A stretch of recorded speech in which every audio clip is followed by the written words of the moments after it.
Yang kedua, karena takut terjadi madharat ketika menggunakan air. Ya. Jadi orang boleh tayamum ya ketika dia uzur tidak ada air maknanya tadi yang pertama memang betul-betul kekeringan, atau ada air tapi tidak cukup untuk berwudu, maka dia tayamum. Sehingga kalau misalnya ini nyun sewu ini tidak cukup untuk kita berwudu, kita gunakan untuk wudu, ya sudah, Anda tayamum aja. Selamat datang di channel YouTube Cahaya Muhammadiyah. Bismillahirrahmanirrahim. Assalamualaikum warahmatullahi wabarakatuh.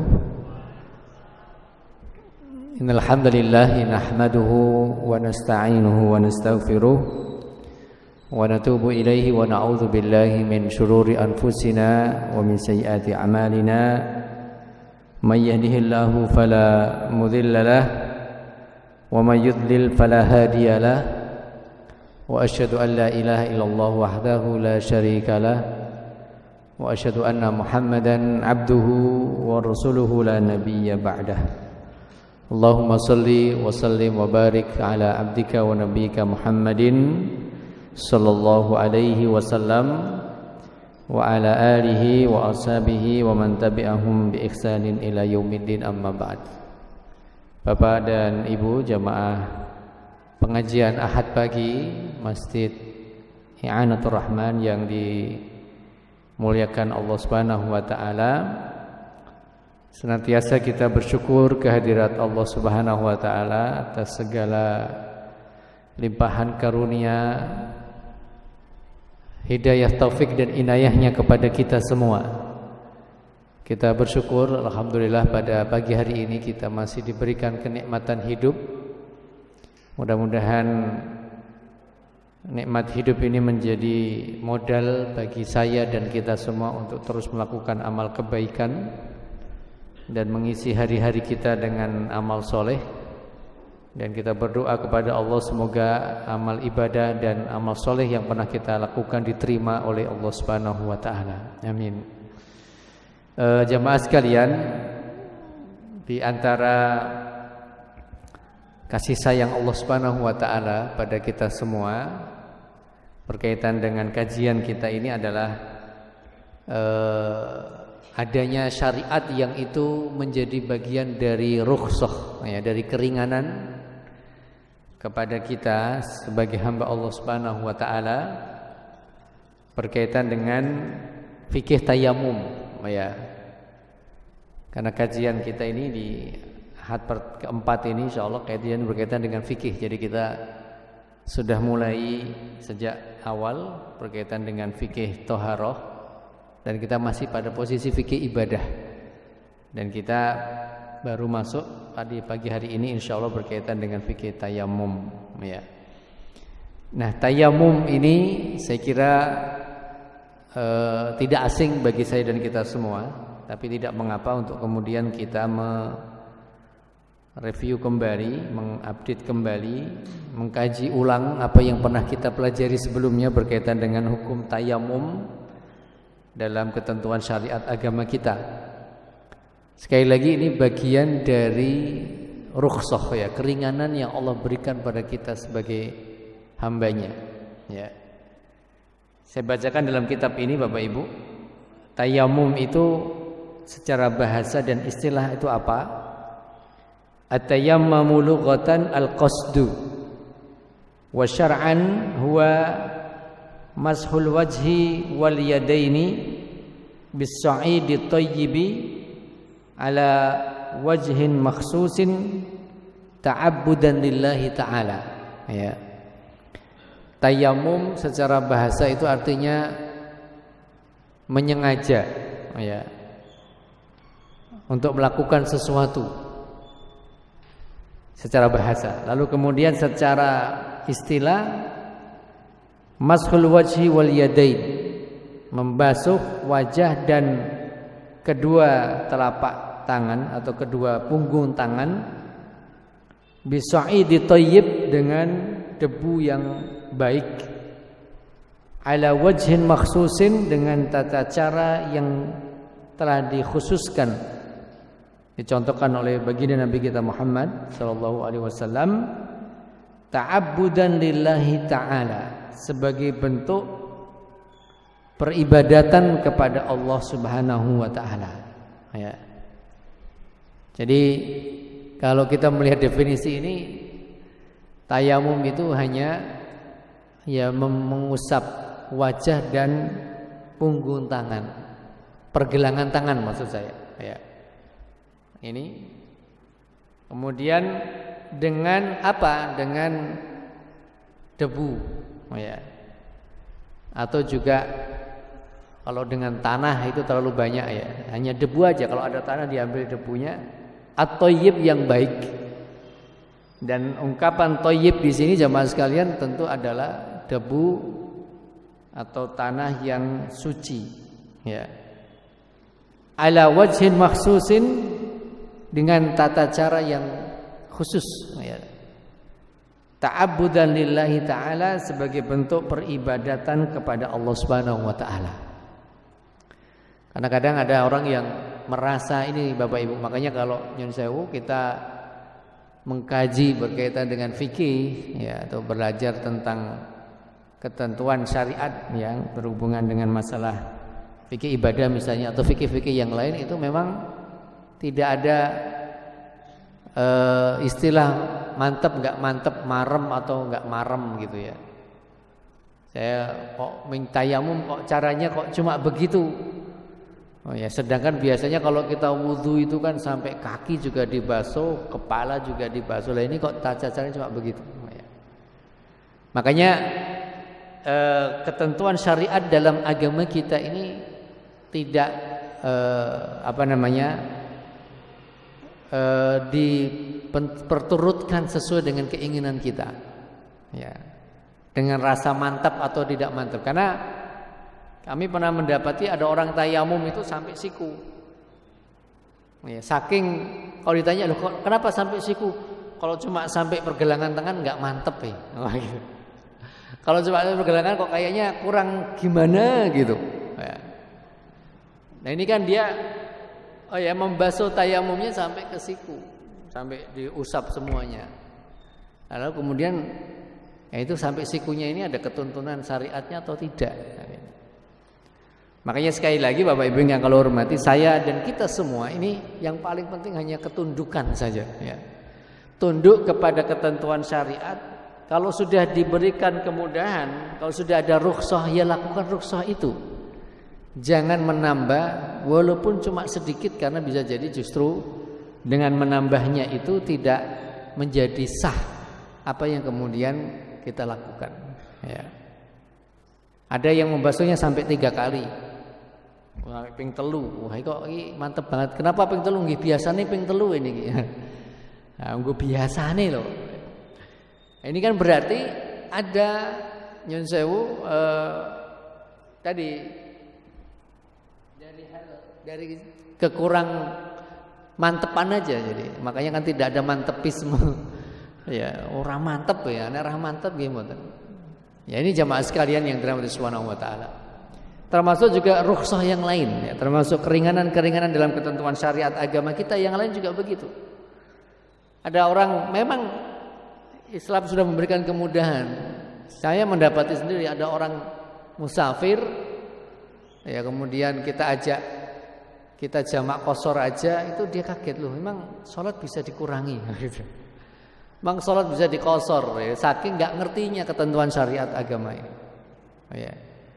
Makanya banyak yang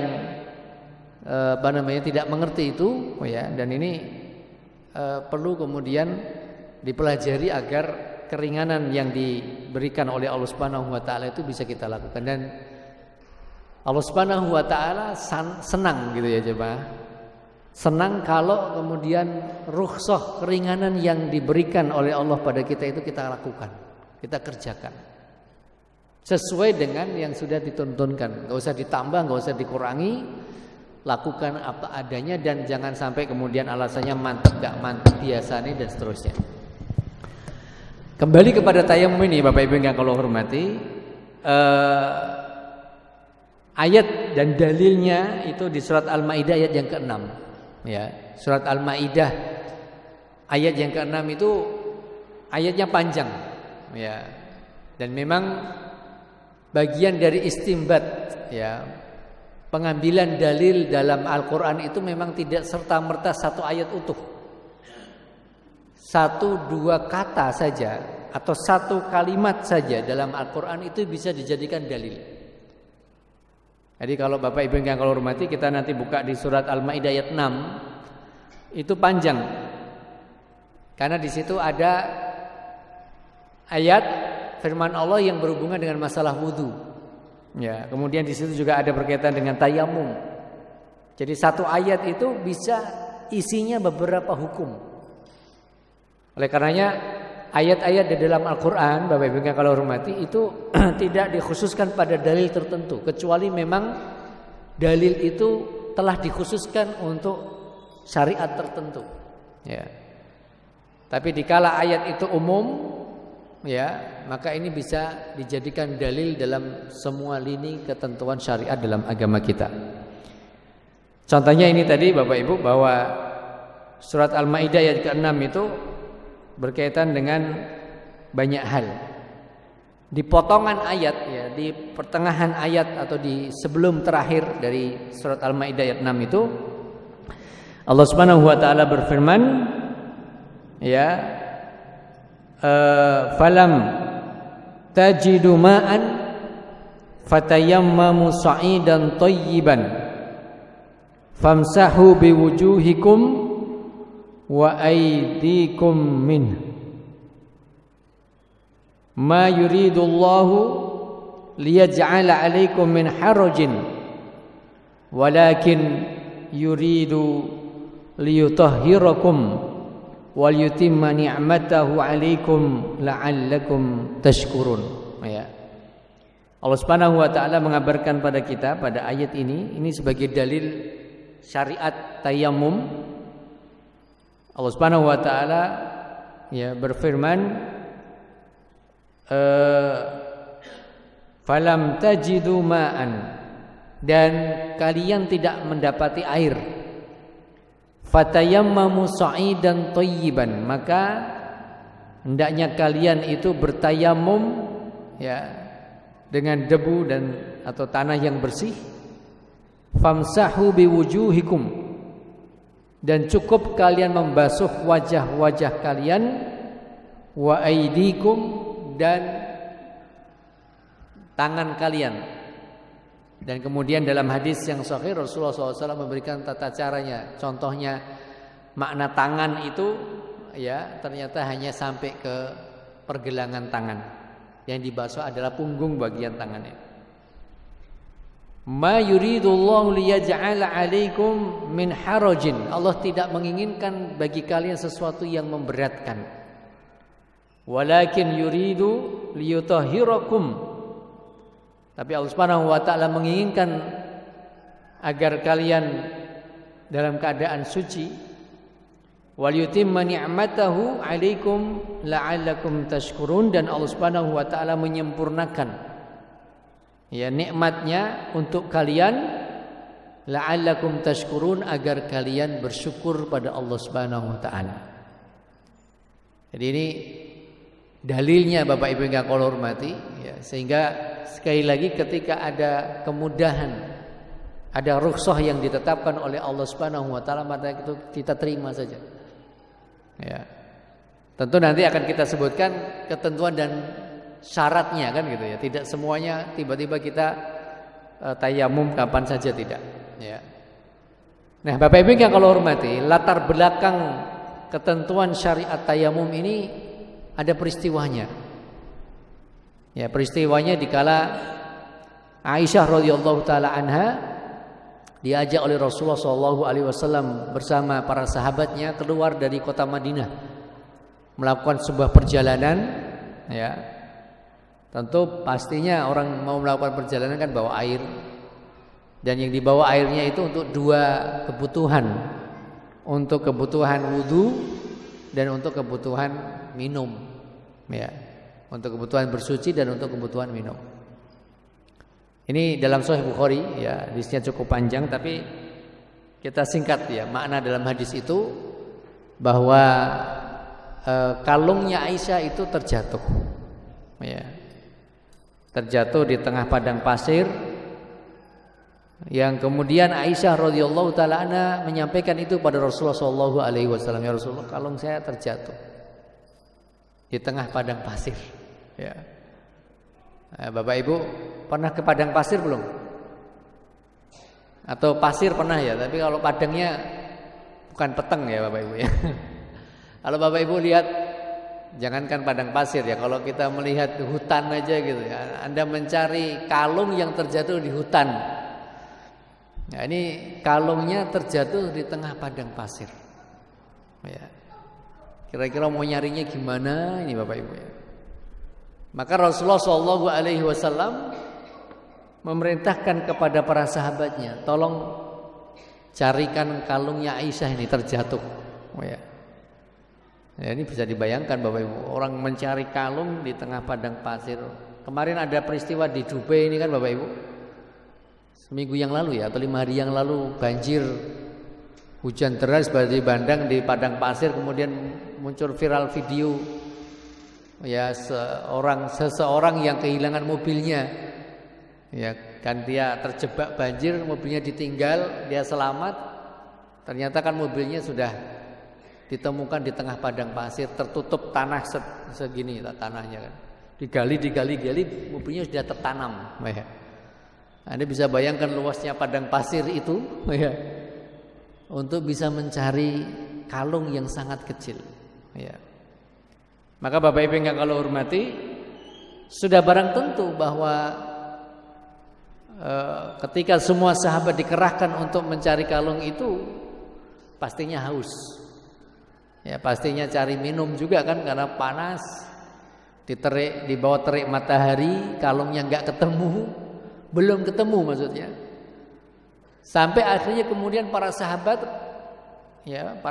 itu menyampaikan pada Abu Bakar As-Siddiq. Nggak enak mau menyampaikan langsung pada Rasulullah Shallallahu Alaihi Wasallam. Kenapa? Ya, sahabat ini menyampaikan kepada Abu Bakar As-Siddiq karena Abu Bakar As-Siddiq kan ayahnya Aisyah, ya, bapak kandungnya, dan menyampaikan, wahai Abu Bakar, kita ini sudah nyari kalungnya Aisyah, belum ketemu, dan persediaan air untuk wudhu kita, untuk minum kita ini sudah habis. Ya. Yang tadinya minum air disiapkan untuk bersuci, karena air yang untuk minum sudah dihabiskan, tinggal air untuk bersuci wudhu, ini diminum juga. Ya. Jadi sudah habis ini persediaan air kita. Sedangkan masih ada waktu-waktu sholat untuk kita sholat, dan sangat tidak mungkin kita berwudhu karena airnya habis. Ya. Maka Bapak Ibu yang kalau hormati, Abu Bakar As-Siddiq radhiyallahu taalaan kemudian menyampaikan itu pada baginda Nabi kita Muhammad sallallahu alaihi wasallam. Jadi ya, karena sahabat ini beradab dan tidak ingin menyampaikan pada Rasulullah langsung, akhirnya Abu Bakar yang menyampaikan. Ya, dan Abu Bakar menyampaikan apa adanya, dan Aisyah radhiyallahu taalaan waktu itu sedang duduk bersama Rasulullah. Ya, tiba-tiba Aisyah menceritakan pada kita dalam Sahih Bukhari itu, kemudian Rasulullah berada di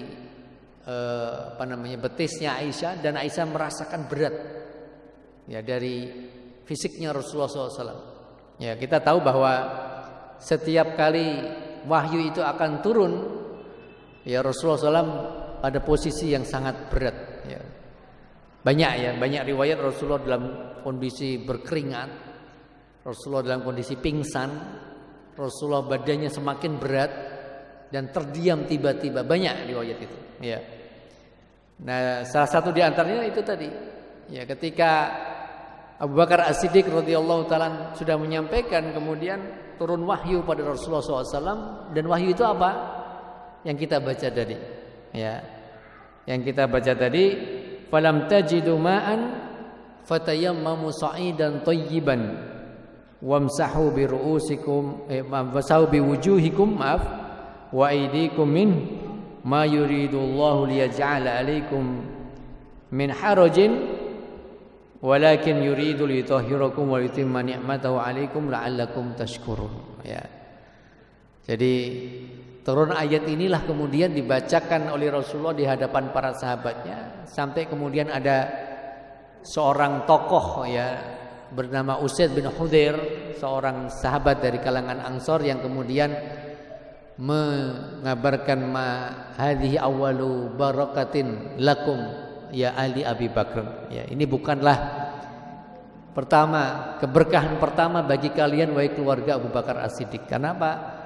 Ya dengan peristiwa yang sepele ya, dengan tadi mencari kalungnya Aisyah radhiyallahu taala anha. Cara kan itu kan sepele bisa dikatakan, gara-gara nyari gitu. Ternyata kemudian Allah Subhanahu wa taala menurunkan dan menetapkan kemudahan dalam agama ini dengan adanya syariat tayammum itu. Maka ini keberkahan bagi keluarga Abu Bakar As-Siddiq ya radhiyallahu taala an. Ya, dan kira-kira kalungnya ketemu enggak itu Bapak Ibu? Ya, sudah airnya habis, alhamdulillah ada ketentuan syariat tayammum, dan ternyata kalungnya habis itu ketemu. Ketemunya gimana? Begitu ontanya Rasulullah disuruh berdiri, ternyata kalungnya jatuh di bawah onta itu. Oh ya, jadi memang ini Allah berikan ketentuan dan ketetapan dengan peristiwa itu. Ada peristiwa yang melatar belakangi sebelum kemudian Allah tetapkan ya berkaitan dengan syariat tayammum. Nah, jamaah sekalian yang dirahmati Subhanahu wa taala, ini bagian dari ya ketentuan yang Allah tetapkan dalam agama kita. Ditambah lagi nanti ada hadis yang lain. Jadi tadi kaitannya dengan dalilnya di surat Al-Maidah ayat yang ke-6, peristiwanya yang melatar belakangi kita sebutkan tadi. Kemudian Rasulullah SAW bersabda, As-sa'idu tayyibu kafika wa illam tajidil ma'a 'ashra hijajin fa idza wajadal ma'a fa amsihu basyarataka. Ya. Bapak Ibu jamaah sekalian, sampai kemudian Rasulullah SAW mengabarkan pada kita dalam riwayat Imam Abu Dawud dan Imam Tirmidzi bahwa yang namanya debu, bahwa yang namanya tanah, setiap tanah yang kita hempakkan itu kan ada debunya, itu semuanya adalah suci.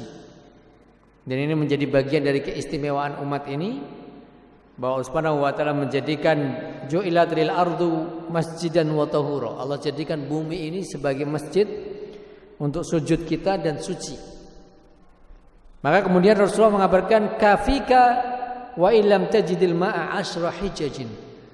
Itu debu yang berterbangan dari tanah itu cukup bagimu untuk kamu bersuci walaupun itu selama 10 tahun. Ya. Artinya apa? Seandainya, dan kita tidak berharap itu, mudah-mudahan tidak terjadi paceklik ya, tidak terjadi kekeringan.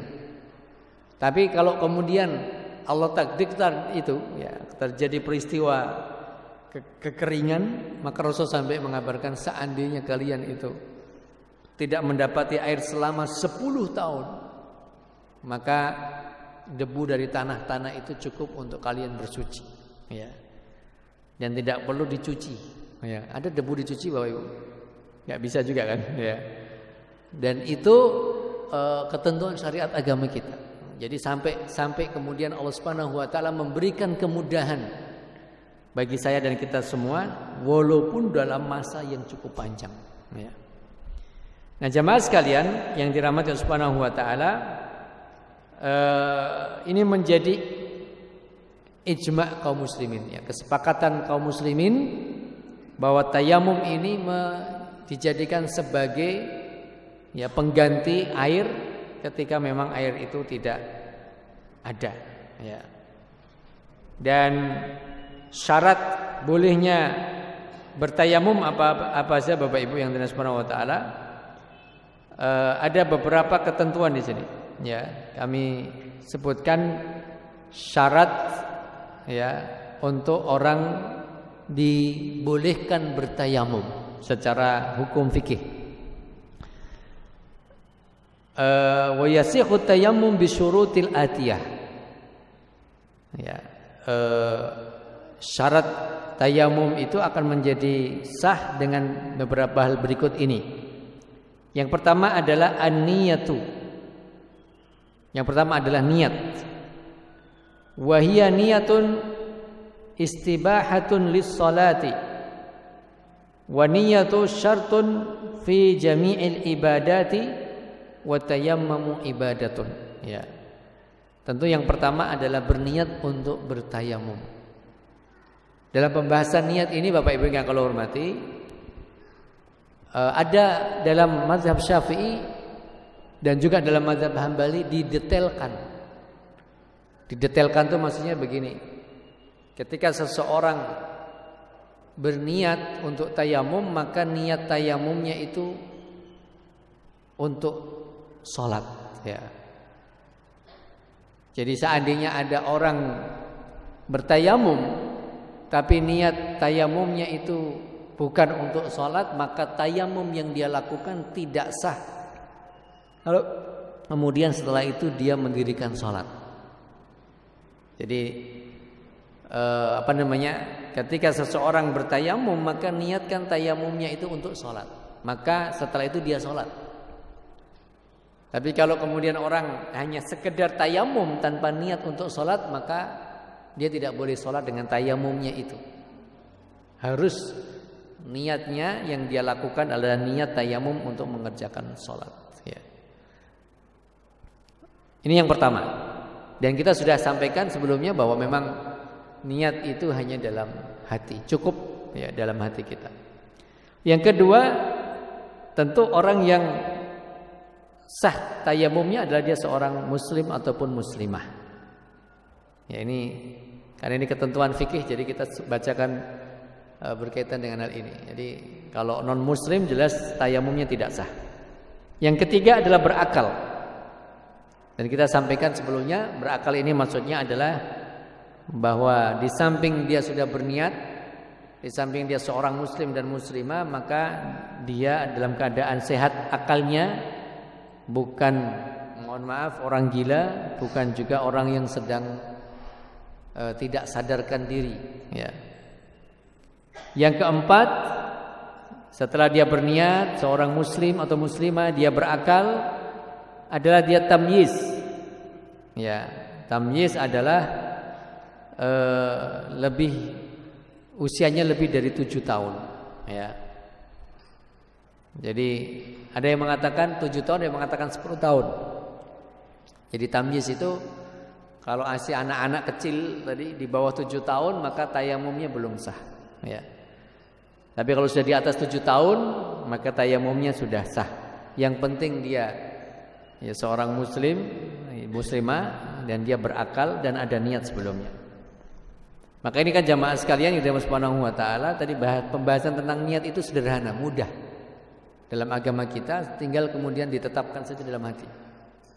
Yang kelima, nah ini Bapak Ibu, di antara syarat sahnya orang ingin bertayamum atau melaksanakan tayamum adalah ta'adzuru isti'malil ma'. Dia punya uzur, ya, syar'i untuk tidak menggunakan air, ya. Atau tidak adanya air juga bisa dikatakan seperti itu. Jadi dia ada uzur syar'i tidak bisa menggunakan air. Tidak bisa menggunakan air itu ada beberapa cirinya. Yang pertama, karena memang airnya enggak ada. Ya.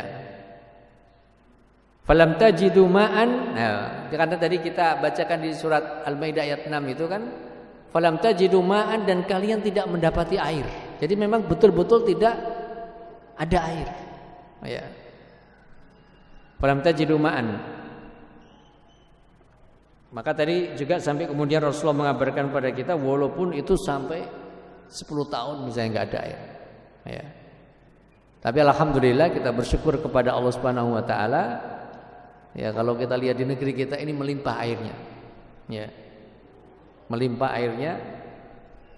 Dan maksud dari tidak adanya air ini bisa jadi dalam perjalanan juga, ya, dalam perjalanan yang kemudian orang tidak mendapati air yang cukup untuk kemudian dia berwudu. Jadi kalau airnya itu tidak cukup untuk berwudu, maka boleh dia bertayamum. Jadi makna tidak ada airnya itu betul-betul kekeringan, tidak ada air, atau dia melakukan perjalanan musafir, ada air tapi air itu tidak cukup untuk kita berwudu. Jangan sampai kemudian menggabungkan akal-akalan. Akal-akalan itu maksudnya adalah ini ada air botol misalnya ini air botol ini kayaknya cukup hanya untuk wajah dan telapak tangan sampai pergelangan. Nah, tak pakai gitu aja lah sebagai ganti tayamum. Nggak bisa. Karena kalau ada air dan air itu tidak cukup untuk kita berwudu, dan namanya wudu itu adalah seperti yang kita sudah tahu bersama. Ya, harus membasuh mulai dari wajah, ya, tangan sampai ke siku, kepala, kaki, kan gitu. Itu namanya wudu. Ya. Ketika air yang mau kita pakai ini ternyata tidak memungkinkan sampai ke anggota badan yang akan kita basuh dalam wudu kita, ya sudah, berarti maknanya airnya nggak cukup. Ketika airnya nggak cukup, ya sudah tayamum. Ya. Ini makna dari tidak adanya air. Ya. Kalau satu botol ini cukup nggak buat berwudu, Bapak? Cukup ya? Cukup insya Allah. Ya. Kan kita kemarin bahas dalam pembahasan wudu itu kan, ya, yang wajib membasuh anggota wajib kita membasuh anggota tubuh itu kan sekali-sekali. Sekali-sekali itu maksudnya wajah dibasuh sekali, tangan kanan sekali sampai siku, tangan kiri sekali sampai siku, kepala sekali sampai kaki kanan sekali, itu sah. Bahkan itu yang kemudian hadis itu dipegang kuat oleh mazhab Hanafi. Ya, mazhab Hanafi itu membasuh wudu itu cuma sekali-sekali. Makanya kalau ketemu teman-teman yang biasa atau yang mereka menggunakan mazhab Hanafi dari Asia Selatan, ya, kemudian pecahan Uni Soviet itu, Kazakhstan, Tajikistan, ya, Kosovo, itu mereka pakainya mazhab Hanafi. Itu kalau kita ke toilet atau ke tempat wudu bareng gitu, dia datangnya terakhir selesainya cepat, ya kan? Karena membasuhnya cuma sekali-sekali. Nah, kalau kita ini karena biasa menggunakan mazhab Syafi'i kan, datangnya pertama, basuhnya 3 kali pelan-pelan. Lagi mau teko ini cepet banget ya wudu gitu. Ya karena mereka menggunakan itu dan itu udah sah. Jadi maknanya dengan satu air mineral ini, air botol ini, kalau kita membasuhnya sekali, ya, bukan sekali-kali ya, sekali dalam bagian anggota wudu kita itu cukup, ya. Tapi kalau kemudian kita mau menggunakan mazhab Syafi'i dan harus membasuhnya 3 kali dengan 2 kulah, ya ini nggak cukup, berarti Anda boleh untuk melakukan tayamum. Itu maknanya jemaah sekalian. Jadi bagian dari ketentuan syariat agama kita yang luar biasa, diberikan kemudahan dalam ketentuan syariat agama kita. Kemudian masih pada poin yang kelima, Bapak Ibu yang saya hormati, kalau tadi kita sebutkan karena memang nggak ada air. Yang kedua, karena takut terjadi maldharat ketika menggunakan air. Ya. Jadi orang boleh tayamum, ya, ketika dia uzur tidak ada air maknanya tadi yang pertama memang betul-betul kekeringan, atau ada air tapi tidak cukup untuk berwudu, maka dia tayamum. Sehingga kalau misalnya ini nyun sewu ini tidak cukup untuk kita berwudu, kita gunakan untuk wudu, ya sudah Anda tayamum aja. Ya kan, tayamum selesai. Ya. Ini nanti airnya buat minum. Ya, untuk persediaan minum. Atau yang kedua tadi kita sampaikan karena takut khawatir terjadi maldharat kalau menggunakan air. Maksudnya apa? Maksudnya adalah karena mungkin sedang sakit. Ya. Kalau kemudian ada orang yang sedang meriang, yang lain kesumukan, pakai AC, pakai kipas, dia sendiri menggigil, ya, saking kedinginannya karena meriang. Nah, orang yang seperti ini, walaupun air di rumahnya melimpah, kalau kemudian dia wudu, malah kejang-kejang dan masuk rumah sakit, maka dia boleh untuk tayamum, ya. Maka Allah Subhanahu wa taala kabarkan wa in kuntum mardha, jikalau kalian dalam keadaan sakit, ya. Maka boleh kemudian yang bersangkutan itu cukup dengan tayamum. Maksudnya tadi kalau kemudian dia sakit dan ternyata tayamum itu menyebabkan dia semakin sakit dan menjadi-jadi bahkan mengantarkan kepada kematian, maka syariat agama kita menetapkan untuk yang bersangkutan itu bertayamum. Karena berkaitan dengan ayat yang lain ketika Allah Subhanahu wa taala mengabarkan wala tulqu bi aidikum ila tahlukah. Jangan kalian mengantarkan dengan tangan kalian itu kepada kehancuran. Maksudnya adalah jangan sampai orang itu ya dengan wudu memaksa untuk berwudu padahal dia sedang sakit, akhirnya kemudian meninggal dunia. Ya. Maka kehidupan itu dan kehidupan yang Allah berikan pada kita dan kita bisa melakukan amal kebaikan dengan lebih baik, lebih sempurna itu tentu diutamakan daripada memaksa untuk berwudu habis itu mati. Oh ya kan? Bapak Ibu memilih meninggal cepat atau umur panjang dengan amal yang baik? Meninggal segera dalam waktu secepat-cepatnya atau diberikan umur panjang dan bisa beramal baik? Tentu pilihannya yang kedua. Saya juga memilih yang kedua. Kalau bisa ya Allah, berikan pada kita ini umur panjang dengan amal kebaikan yang baik, dengan kesolehan yang baik. Maka sampai Rasul mengabarkan man tala umruhu wa katsura amaluhu. Orang yang beruntung itu yang umurnya panjang, yang amal solehnya juga banyak. Oh ya. Maka kalau orang sakit dan kemudian dia tidak mampu untuk berwudu, dan ketika berwudu semakin menjadi sakitnya, maka disuruhnya dia bertayamum. Atau tadi di sini yang kedua bisa maknanya juga takut untuk menggunakan air karena apa? Karena musim dingin ya. Dan tadi kita sebutkan bisa menggigil dan kedinginan, maka ini boleh yang bersangkutan itu tayamum. Ya, sekali lagi karena ini juga kondisi orang itu berbeda-beda. Ya. Kekuatan fisik orang itu berbeda-beda. Oh ya. Dan disitulah Allah Subhanahu wa taala memberikan ketetapannya dengan kemudahan bagi seseorang, yang penting dia tetap bisa sholat. Walaupun ya dia tidak berwudu hanya dengan tayamum. Atau yang ketiga tadi kita sebutkan, jadi tidak menggunakan air karena bisa jadi sakitnya bertambah sakitnya. Atau yang kedua karena mungkin akan menggigil dan semakin kedinginan. Atau yang ketiga mengantarkan kepada kematian. Maka tiga alasan ini membolehkan ya pada siapapun untuk kemudian bertayamum walaupun airnya melimpah di rumahnya, gitu ya. Itu yang kelima jemaah sekalian. Kemudian yang keenam, syarat ya orang yang akan bertayamum adalah bahwa debu ya dari tanah yang akan digunakan itu adalah suci ya. Turabun ladzi asabahu baul wa lam yutahhir minhu law ghubar yu'alliqu bil yad in wajadahu ya fatayammamu sa'idan thayyiban ya as-sa'id turabul harath wa thayyib at-tahir ya. Maka ini jamaah sekalian ya, ini tapi saya kira kan hal yang mudah bagi saya dan kita semua. Mudahnya begini karena jarang orang bertayamum dengan adanya tanah yang di depan rumah gitu kan. Karena kita ke tayamum itu dengan yang di atas karpet ini ada, kita kira bisa buat tayamum enggak ini Bapak Ibu? Sangat bisa, apalagi ini kan disedotnya seminggu sekali tadi Pak. Atau jarang disedot. Iya. Kalau jarang disedot diklebut kayak gini aja udah tebel banget itu. Ya.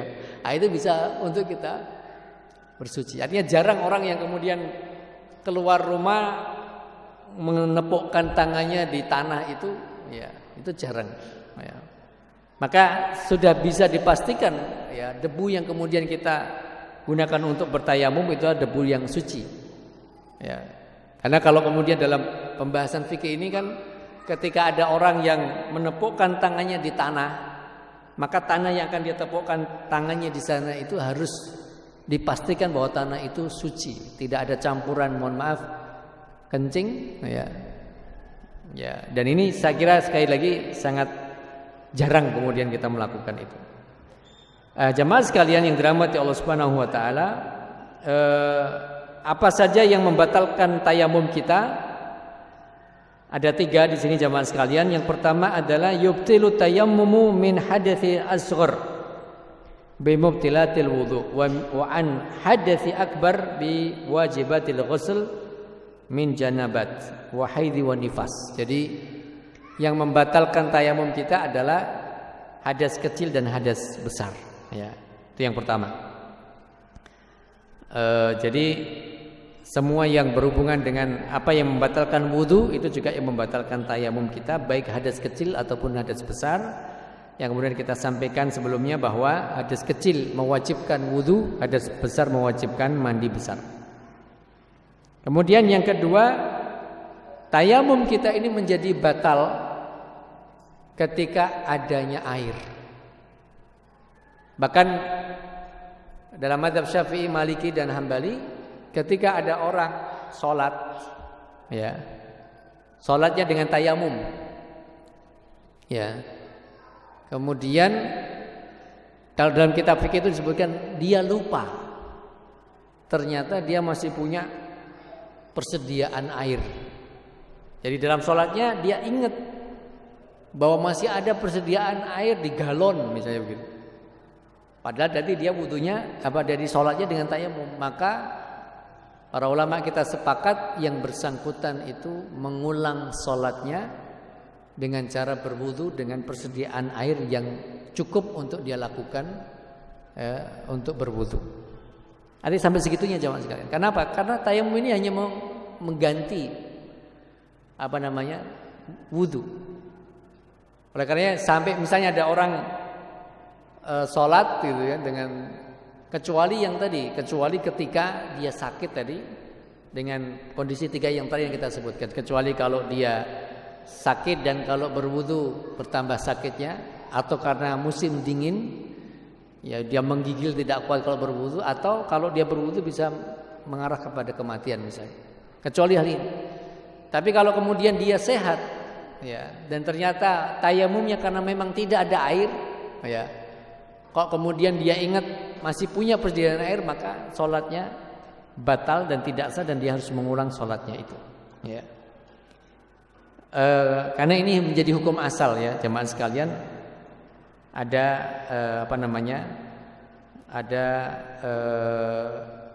ketika tidak adanya air itu yang kemudian menjadi hukum asal bolehnya seseorang bertayamum. Yang ketiga yang membatalkan tayamum adalah hilangnya udzur syar'i tadi. Ya, hilangnya udzur syar'i. Jadi orang airnya ada, dia tidak sakit, dia mampu untuk berwudu, maka otomatis ya kalau dia bertayamum maka tayamumnya itu batal. Tidak boleh kemudian dia memaksa untuk dia sholat, ya. Nah, jemaah sekalian yang dirahmati Allah Subhanahu wa taala, tayamum ini tidak hanya menggantikan dalam hal wudu. Ini juga sebagai catatan dan ini bagian dari syariat agama kita. Tayamum ini juga bisa menggantikan dalam mandi besar, ya, dengan kondisi yang sudah kita sebutkan tadi, dengan syarat yang sudah kita sebutkan sebelumnya tadi. Jadi kalau ada orang, mohon maaf, terjadi kewajiban untuk mandi besar, dan ternyata dia tidak mampu untuk mandi karena dingin, mungkin dia sehat tapi dingin sekali dan menggigil dan bisa mengantarkan kepada kematian misalnya, maka boleh dia cukup dengan bertayamum, ya. Cukup dengan bertayamum dan itu sholatnya sah, ya. Nah, ini jamaah sekalian, ini ketentuan fikih ya, ketentuan syariat agama kita. Jadi dibolehkan seperti itu. Kembali lagi kalau nanti ada yang mantap nggak mantap, yaitu ya karena pernah terjadi peristiwa di mana seorang sahabat meninggal dunia karena difatwakan padanya untuk tetap mandi besar padahal kondisinya sedang musim dingin yang sangat, ya. Maka sampai Rasulullah mengatakan kalian ini telah membunuh orang. Ya, kenapa kalian tidak bertanya? Dalam makna di situ. Kalau seandainya memang dia tidak mampu untuk mandi besar dalam kondisi yang sangat dingin ini, maka suruhlah dia untuk tayamum saja. Karena hidup itu lebih baik dan lebih mulia untuk kemudian dia beramal soleh daripada kemudian meninggal. Ya, sedangkan ketentuan syariat dalam agama kita ada rukhsah dan kemudahan. Tata cara tayamum, saya kira Bapak Ibu, ya, tentu tadi tata caranya adalah kita berniat, niat tayamum kita untuk wudu. Karena sebagian ulama fikih